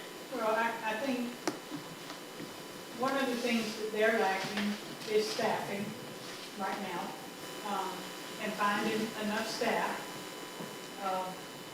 And I think that's, we're doing everything we can do to try to find more staff. We also, are missing staff at Greenville and fixing to be missing staff at Pinetta. And so it's not just the central school. The high school was still looking for an English teacher. I mean, we're short-staffed across the district. And so, But, not to interrupt, but we can't put it off on short staff. That is a big problem. It is a big problem. But we have not always been short-staffed, and this has been going on 10, 12 years at Central School. Well, really, since, when it opened, at that point, you had the strongest staff in the district because you had all the Madison primary, all the Greenville, all the Lee, all the Pinetta teachers, Madison Middle come in. So at that point, even from the beginning, it's always struggled. Where I think it's become more pervasive in the last, say, 3 years, 4 years, is you don't have the experience of your staff that you did back in those days. In those days, you had veteran teachers who had experience. Now you may be doing the best you can do to have a lead fill-in in, and when you have someone who is more than 2 years below grade level, that's just hard. And that's where I think you're seeing the difference in, or the significant difference. And one of the things with the high school, one thing that's to look at that I think it would free up your middle school teachers to be able, and the people choosing where people are, to be able to consolidate the teachers where they're used more efficiently across the board. Maybe not, but again, at some point you have to try. You can't keep doing the same thing over and over, because at some point we are going to be graded, and unless things significantly improve, we're going to be back under DA and back under the whole thing of the state taking over. We have to do something where we can try to move forward and move the kids forward. Again, it's pretty scary to have fifth graders that are at 20% proficiency and know you are in a window of a couple years that you can catch them up to where they're going to graduate. When it comes down to the actual building, we're talking about the building. The building don't teach the kids, the teachers do. The administrators are the one that provide the discipline and make sure it runs for Mr. Finley. If you're saying that we got 600 kids about 600 kids at the central school, okay, and you're gonna move up to 700 kids at the high school, what would be the difference? There's more than 600 at Central. It's about 600 kids at the central school as of now, right? Are you talking about The central. How many students? How many students like at the central school? 966. It's about 900. But if you're gonna move how many up to the high school, the numbers are gonna change for you. You're gonna have more students that you're gonna have to make sure being served at the high school. Is that correct? So it's really not so much about with the central school. You're saying the kids are. What is the reasoning why the central school is failing? We don't know. That's a good question. That's a question of the year. That is a question. It can't say it's the building. We can't say it's the number of kids that's at But school. it's something. There's something got to change. I don't know what. I don't know how to fix this all by myself, but something's got to be different. You cannot keep doing the same We're making thing the high and school a lot complaining bigger and the with same more thing kids. and The same complaining kids and are think it's moving going to from- get better. The same kids that's at the central school that we're saying that's not being provided services are gonna move up to the high school. So Mr. Finley's gonna have to deal with those issues when he get to the high school. Where I think the issue is going to be is, again, I don't want any of the central school teachers to think that they're not doing what they should, but the perception of the middle school part is such within the community, no matter if we line the streets with gold, for some parents, they are not going to go there. And then the central school holds how many kids? About 1,200 kids. We pull them down to how many? If you put the six back and the seventh up, how many students are The left? 6 would stay at Central, and the outlines would go back, but you're only talking maybe 25 from Lee, 25 from Pinette, maybe How many 75. students will be left at the central school, which house 1,200 kids? less than 600? You think it would be less than 600 if it's 900? Well, We're putting you up to 800 almost. If you want to look Give or at, take. I was looking at.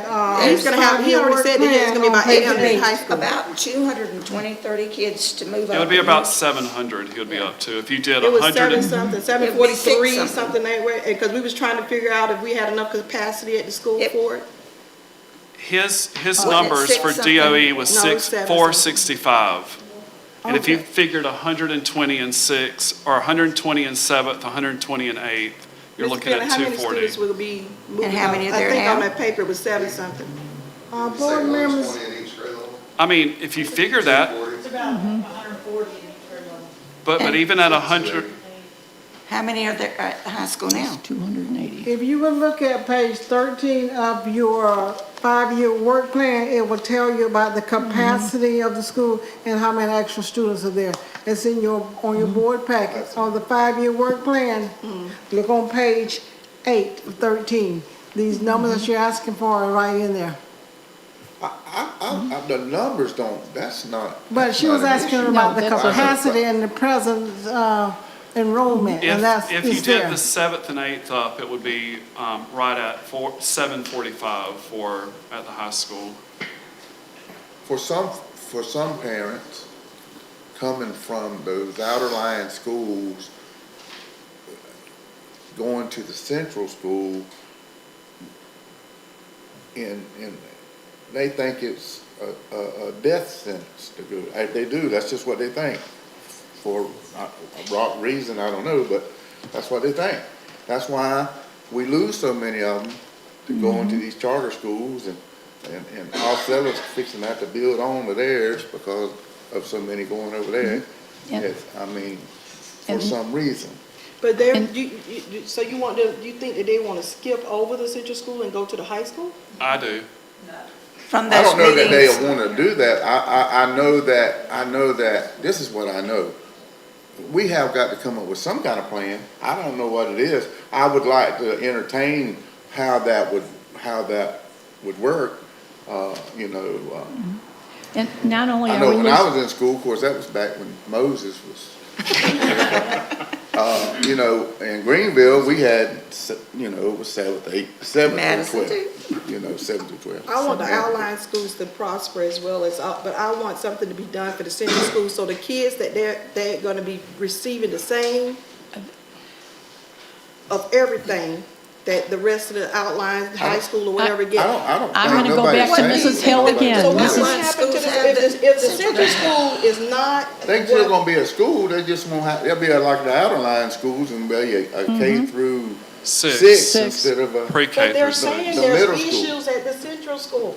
They're saying there are issues, if there is issues at the central school, why are we not addressing the issues? Which one do? Let's hit the lottery and do something. I don't know what the Well, answer is. well, again, But I that, know that it needs to be fixed. I that, know that we need to fix the problem instead of pushing and shoving this over here. We need to fix the problem. all right, they have put millions of dollars into Central. They've had the state come there, they've had the teachers get as much education as they can get, they get sent places. Mrs. Hill, again, is there something lacking at Central? Do these kids need something that we're not providing? is there something I'm not gonna being tell you, offered at Central that the outlying middle school schools kids, have? it's like, middle school kids are middle school kids everywhere. I mean, they everywhere, it's the same. They're not, I mean, they just tough. It's tough, it's a tough environment for them. They're going through all these changes. The kids is just, it's tough, it's everywhere. I don't care where it's at. They can move into the high school, it's still gonna be middle school kids. well, I But think that, they're gonna be, it's just, that age group is just tough. It's well, I tough. think that, in looking at it holistically, at the high school could have a better, in the trajectory of trying to get everyone toward graduation. When Mr. Finley took over, tell how many were like not on track to graduate when you came to the district. I think it was 78 out of the cohort. So 78% of the students, when he started in the district, were not going to get a diploma based upon where they were at. 78%, we're not going to get That's senior class. 78% of the senior class? Or 78 students. Well, 78 out of the cohort that graduated, like, out of 115. So Still, that's a lot. that's That's a high, lot. that's significant. And I just think that, again, if you're at a school where the school knows that their grade is going to be based upon how many students are on track, make the gains, graduate, that you may have a little bit more ownership in trying to move those kids ahead. Not that they aren't at Central, but I do think that if it's only 6 through 8, that you're looking at them getting through 8th grade and going on, and then you have a new set of students. I mean, I guess the question is, Ms. Joseph, the next step, I know that DOE has to come and we have to get permission from them. I'm just saying at that point, I think it's imperative that the board members who choose to be here have a conversation with whomever from DOE that comes. We can advertise it as a meeting, and we can hold it as a meeting in that the board is allowed to meet together and hear what they have to say. Okay, I would let's love do to the hear what process and send that DOE's out. recommendation would be for our Well- board here. Again, I think that, my question to them is, if they're so against us doing this, then why are all the other schools, the same school size we are this way? In the surrounding areas, yes, ma'am, although, you have Mayo, you have Bell, you have, Trenton, all the ones, most of the schools we play in the 1A class, which we're classified, are this 7 through 12 grade level. I don't think their issue is that at all. I think it's it's facility usage that they express concerns about. And again, my concern as a board member is that by doing this, we would have extra room at Central. And back years ago, the discussion was made that possibly the county office could be moved to the free sites. We have a board building up here that is on its last leg, and in the fund balance, we do not have money to renovate a board building. That is one of the ways that the building could be utilized. And that was discussed back when we went through financial issues. Yes, ma'am. Are you thinking that, I'm just asking a question. Do you thinking that if the central school is smaller, more could be done? I'm thinking that possibly that there could be greater success there if it's smaller. That was a whole issue back in the early 2000s when we begged DOE to split the school and they refused, was just due to the size of it, that never has it really been able to, someone be able to get a control over the management of it. And that was the whole push back in the mid-2000s when we approached DOE about having 2 separate schools and they wouldn't allow 2 numbers under the same roof. So that, you're saying that the 2 schools are there and that's why we couldn't get no control over it? I think that, well, now the numbers are a lot smaller than they were back then. I mean, back then it was way larger, but I think that has something to do with it. I think, I simply don't know what all the answers are because it's been going on so long and it's so pervasive of an issue. And we've had differentiated, DA team has been in there, and you know, when they come, it does better for like a year or 2, but it's like almost always there's issues. It's a high need school of that one least little thing, maybe with staffing out, could really just make it where it's significant challenges for the school. I just think that it's something that we need to look at.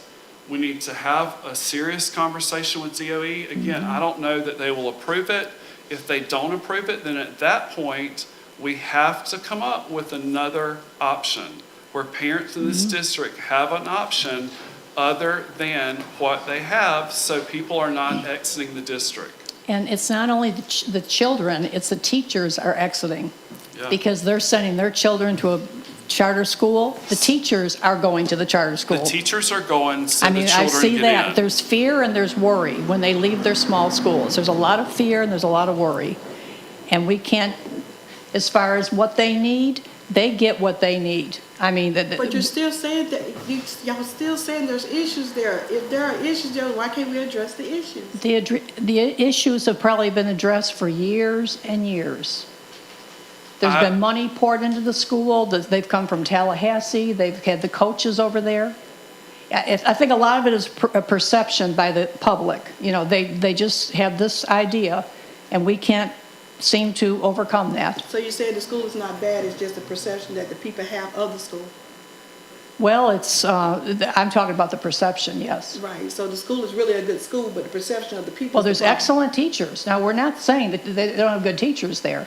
But they do struggle with the But what we're seeing, you can perception. see the numbers. We're down 100 kids right now. And I mean, we can't, a small district like this can't afford that. We're a small district. We got, how many schools we got in our district? 5 public with 2 charters. So they can choose wherever they want to go. Because we have room for everybody. How many students we have altogether?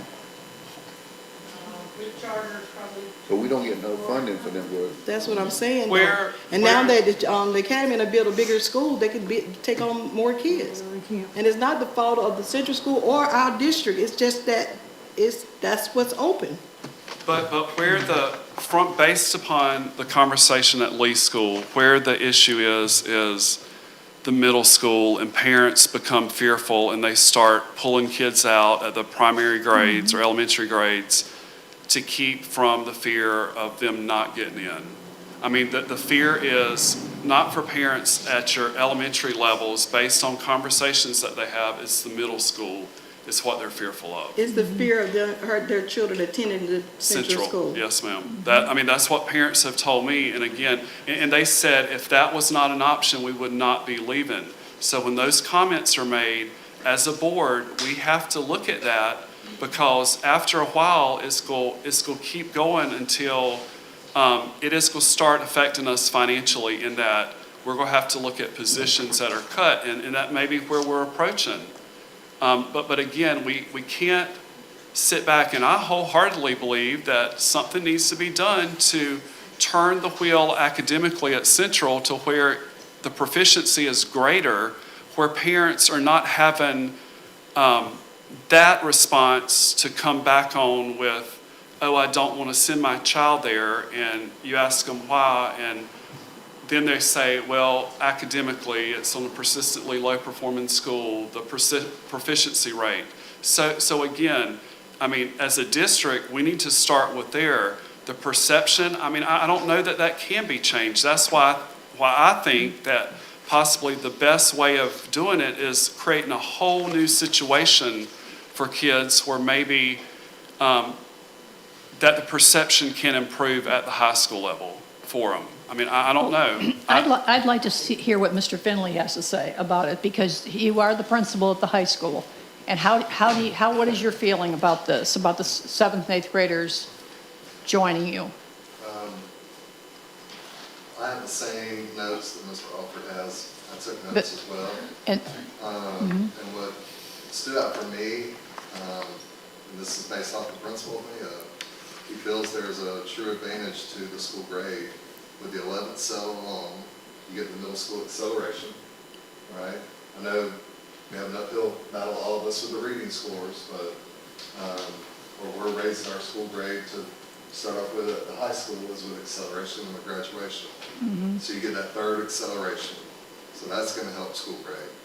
Another thing that stood out to me is you limit the 2 potential transition years from 5th to 6th and 8th to 9th to just 1. From 6 to 7. And the rest of my notes, I mean, again, Mr. Alford went over all of it, and utilizing the teachers. He mentioned his 8th grade science teacher is also his chemistry teacher. How you think the teachers would respond to that? Having, their high school teachers and having to teach middle school kids. How you think that?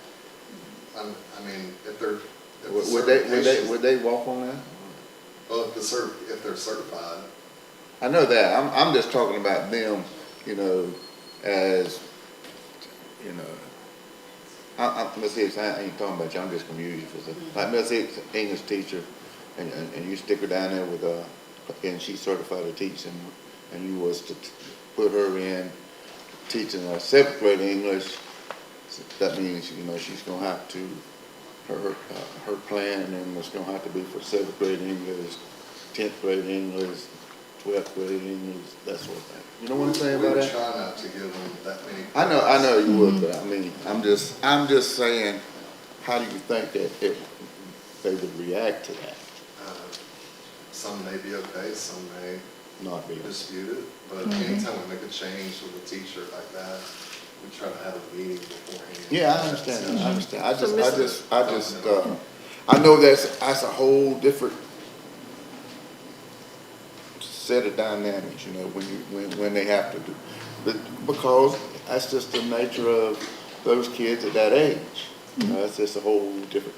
But it's no different than any teacher at any school. When you're hired for the school, you work at the discretion of the principal. Oh, I know, I understand that, I understand And that. I just do. like, I mean, I may have a student one period that's a 3-year-old, and I may have, at the end of the day, an 18-year-old. Yeah, I understand. So I understand. it is what it is.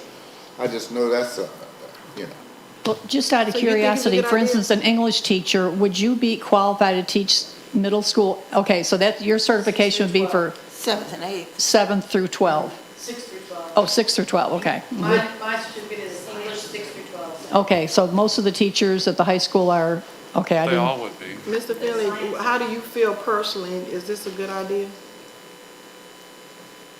I'm for whatever's best for our kids in this district. But you personally, how do you feel Um, about the 7th and 8th Well, graders for going me ahead? to speak on experience, I don't have any experience with grades 6 through 12 under the same roof, other than years ago when I was a teacher or coach, but as an administrator, I don't have any experience with all the kids under one roof.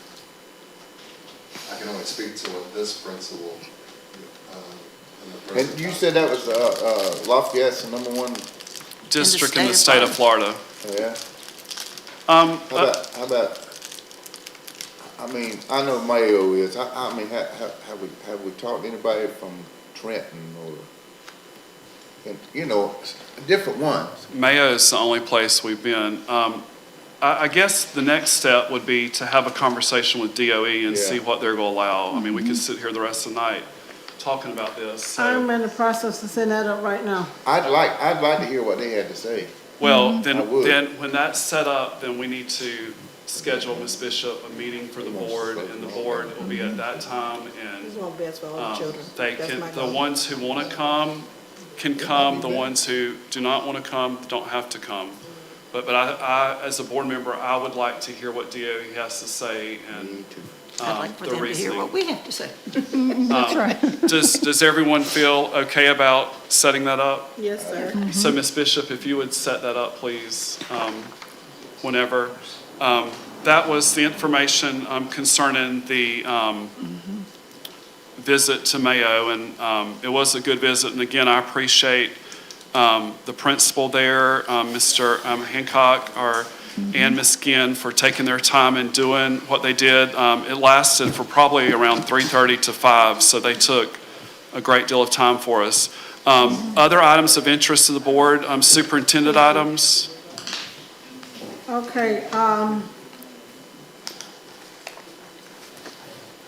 I'm going to refer you back to the a 5-year work plan. If you will look through that, it will answer some of your questions you had from a previous meeting about classrooms and capacity that how we're utilizing the building.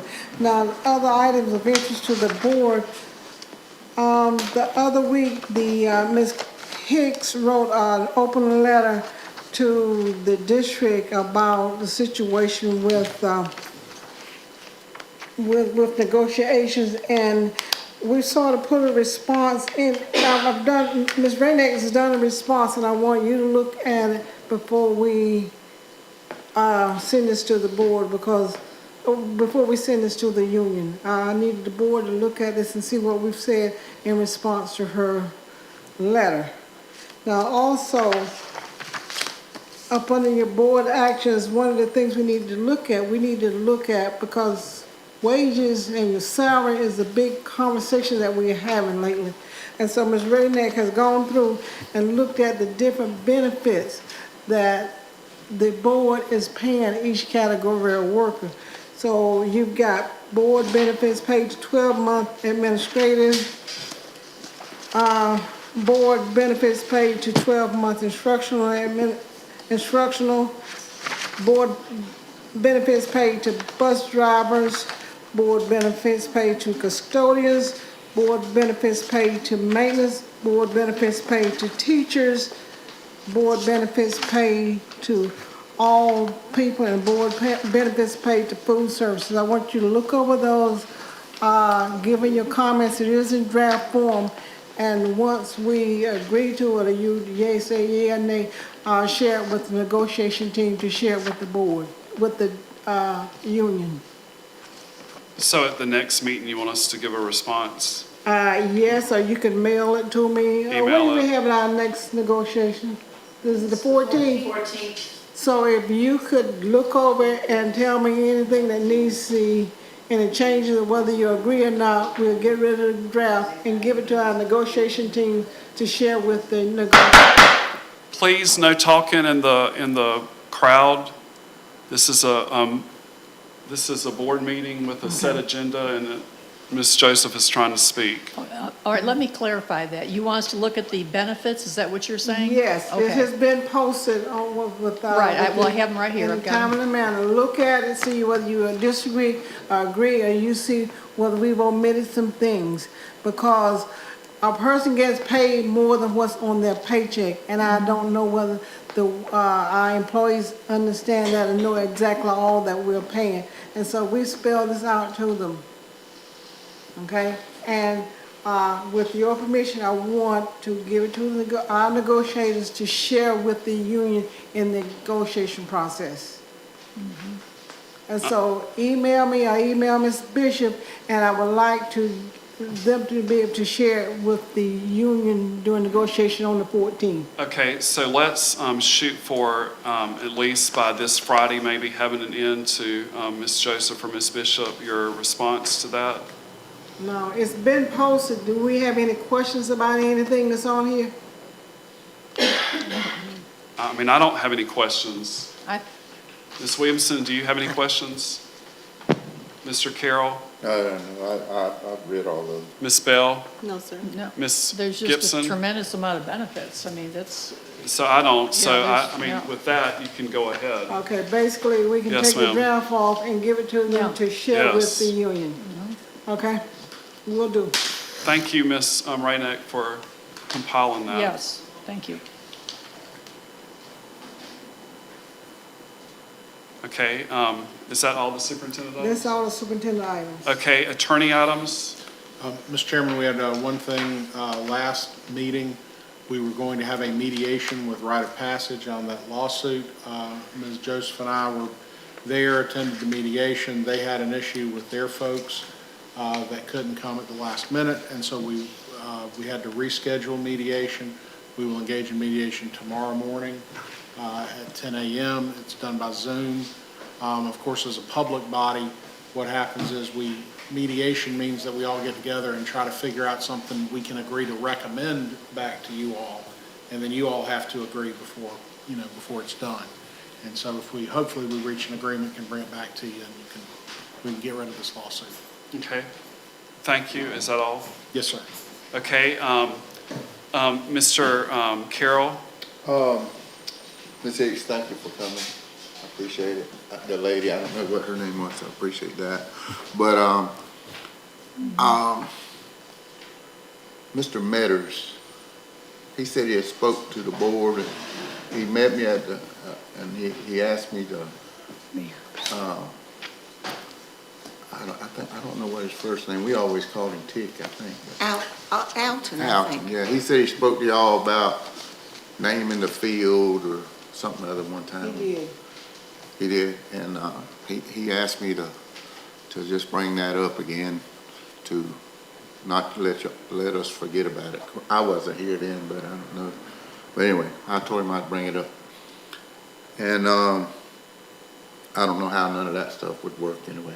But I'd like to congratulate the high school, all the high school, because all of them's a part of it, but they're getting the football team's going to the state championship, which is big time for our school as well as our community. And coaches, they do a tremendous job out there. I know a lot of people think it's just about athletics and about sports, but those guys spend a lot of time, a lot of their own time with those kids, and to give them opportunities. And a lot of those kids wouldn't be there if it wasn't for sports. We'd be missing more than 100. So, anyway, it's a big part, and I think it just goes hand in hand with academics. And, but I appreciate the coaches, and I appreciate our team. The band and the cheerleaders was tremendous Friday night over in Chiefland. That was we had a packed place over there. Of course, the bleachers wasn't big as this table here, but it was terrible. But it was a fun night, but our band done a real good job. Our cheerleaders did a great job, and our players did a tremendous job. So I'd like to congratulate them, and hope they can win it all. Okay, Ms. Bell? I would just like to say congratulations to the Cowboys also and everybody that's a part of the team. I'm hoping they bring the championship home. Okay, Ms. And Gibson? I'd like to congratulate the Cowboys on their wonderful win, along with the coaches and parents and everyone involved, and wish them well this coming Saturday. I had the privilege of attending the Florida School Board Association conference this past week, and it was fabulous. And I'm thankful for the district for sending us down there because it's benefited me. It's given me a good education since I've been on the board. We had 3 wonderful keynote speakers.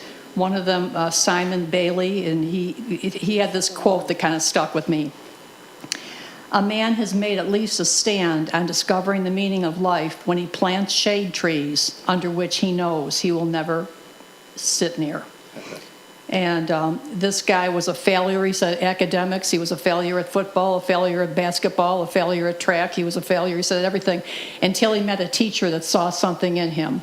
And that teacher made a world of difference in his life and his career. And of course, we know teachers can do that. We also, another keynote speaker was Sarah Painter. And Sarah's a 5th grade teacher at Pinellas County. She's the Teacher of the Year for 2022. And one of her quotes was, the most valuable resource teachers have is each other. And I thought, that is so true. I've found that along the way for myself. She emphasized, which I really like this, emphasized parents and students owning their own data. And she provided them with folders. And the kids really got into it. They wanted to see the progress that was being made, and the parents wanted to see the progress. And I thought, that's wonderful. The 3rd keynote speaker was Brett Kulp. He was a filmmaker. He's known for the film Legends of the Night, and his stories inspire, and he believes there's a better tomorrow, and he says everyone is a hero, and too many students and teachers and staff, let me start again. Too many students, the teachers and the staff are their heroes. In other words, that's their hero, the teachers. And it was, like I said, many good sessions and meetings, and all in all, I'm thankful for the opportunity. Thank you. Thank you. Ms. Williamson? Okay. I too would like to congratulate the football team with their win over Chiefland, the coaches for all their dedicated work throughout the year, the band, the cheerleaders, just all who were involved within that, just everything at the high school relating to that, because it's a lot of work by everyone. I want to thank Mr. Hancock and Mayo, the principal, and Ms. Ginn for taking their time to provide us information. I too attended the Florida School Board Association conference in Tampa, and it was really a great conference. I appreciate the district sending us. We do learn a lot, and again, it's through those conferences where they really do push you to think about not settling for the schools not making it. I mean, you've got to ask questions of why and have these conversations. So I do appreciate everybody at that organization who do encourage us to ask the hard questions and not settle for anything less than the best. Again, I just wish everyone a Merry Christmas. Christmas is approaching soon, and a Happy New Year. And that's all for me. Is there a motion to adjourn? I made the motion to adjourn. We have an expulsion hearing, but we need to. Ms. Williamson. She said no. Oh, okay. She said no. But at this time, the meeting will be adjourned, and we will have an expulsion hearing following. So is there a motion to adjourn the regular school board meeting? Yes, sir. Okay, motion made by Ms. Bell. Is there a second? Second. Second by Ms. Gibson. All those in favor, show of hand, please. 5-0, Ms. Williamson. For adjournment, we will proceed for the expulsion hearing.